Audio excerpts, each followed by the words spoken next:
दोबारा से जो हमारी श्रृंखला चल रही है उसमें तीसरा लेक्चर है कि किस तरीके से हम बच्चों की बुद्धिमत्ता पर काम कर सकते हैं, उनके स्वभाव पर काम कर सकते हैं।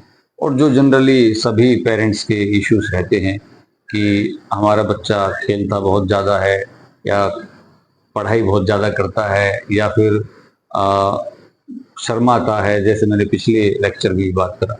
तो जो आज का टॉपिक है, आज आज हम 3-4 एग्जाम्पल लेंगे और हम ये समझने की कोशिश करेंगे कि हर एक बच्चे का आचरण, उसका स्वभाव, उसका नेचर, उसका टेम्परमेंट अलग है।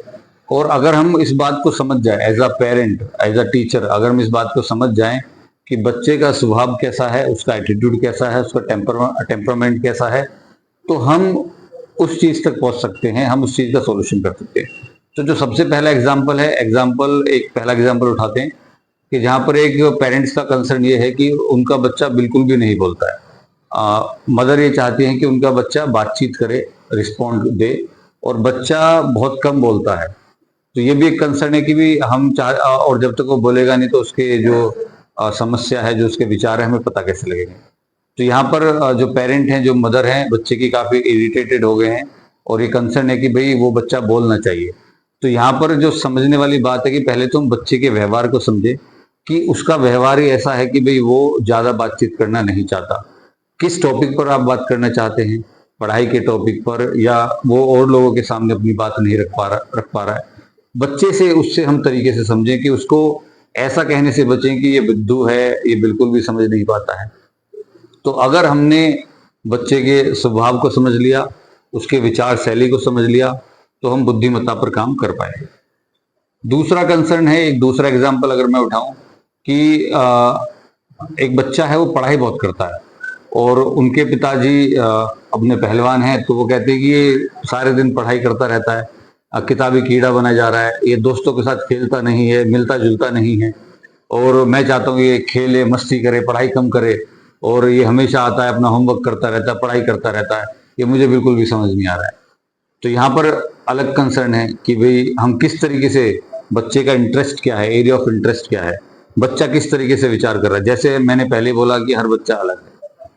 तीसरा एग्जाम्पल हम उठा लेते हैं कि यहाँ पर एक बच्चा बहुत एनर्जेटिक है, बच्चे में बहुत ज्यादा एनर्जी है, वो बच्चा मस्ती बहुत ज्यादा करता है, कोई भी घर पे आ जाता है तो उससे बातें बहुत करता है, और बहुत ज्यादा बातों की बच्चा है। अब उसके पेरेंट्स इसलिए परेशान है कि बच्चे इतना ज्यादा बोलता है, बड़ बोला है, बोलता ही रहता है, रुकता ही नहीं है, चीजें फेंकता रहता है। इस समस्या का समाधान क्या है?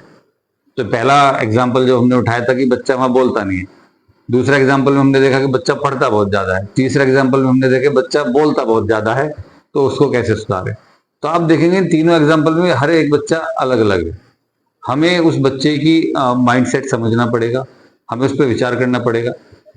उसी तरीके से एक एग्जाम्पल मैं और दूंगा, चौथा एग्जाम्पल, कि उसके दादाजी बोलते हैं कि ये बच्चा मुझे लगता है बुद्धू है, इसको दुकान पे भेज देते हैं तो ये पैसे कम ले आता है, सामान भी भूल जाता है, हम समझ नहीं पा रहे हैं कि मुझे लगता है इसको ज्ञान ही नहीं है, लोगों से बोलते हैं बात ऐसे करनी, वो बात नहीं करता है। अब इस वाले मैटर पे आप देखिए कि हम जो बच्चे का कंसर्न है, जो बच्चा विचार कर रहा है, जो बच्चे का स्वभाव है, हम उस पे उसकी कमी को समझे। अब आपने बच्चों की विशेषताएं बताई हैं जो सकारात्मक सकारात्मक भी है और नकारात्मक भी है, या पॉजिटिव भी है और जहां पर निगेटिव भी है। तो हमें ये बच्चे के विचार शैली, बच्चा किस तरीके से विचार करता है, उसको अगर हम समझ लेंगे तो ये जो छोटे छोटे कंसर्न है, हम इन पे सुधार कर सकते हैं।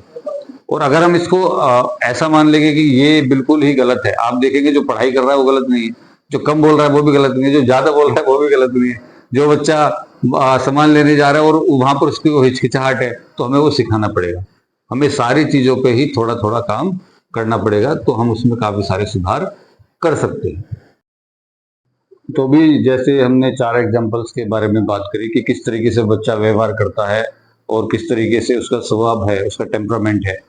हम इसको इस तरीके से भी समझ सकते हैं कि अगर हम ये एक्सपेक्ट करने लगे कि जो स्पिनर है, जो अनिल कुंबले या अश्विन स्पिनर, अगर आप क्रिकेट के प्रेमी हैं, कि वो फास्ट बॉलिंग करे, तो पॉसिबल नहीं है।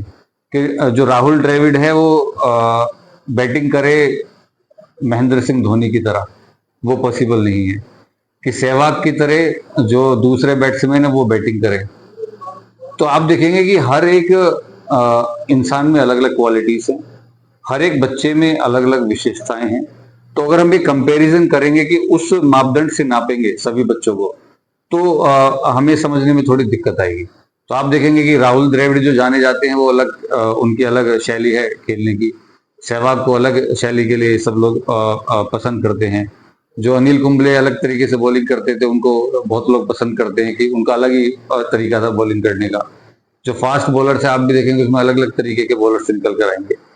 तो हर एक की अपनी अपनी विशेषताएं हैं, और इस बात को हम इसी तरीके से समझे बच्चों को भी लेकर, कि हर एक बच्चा अलग है, उसकी जरूरतें अलग हैं, उसका टेम्परामेंट अलग है, उसकी बुद्धिमत्ता का विकास होता है, तो चीजों को अलग अलग तरीके से पकड़ता है।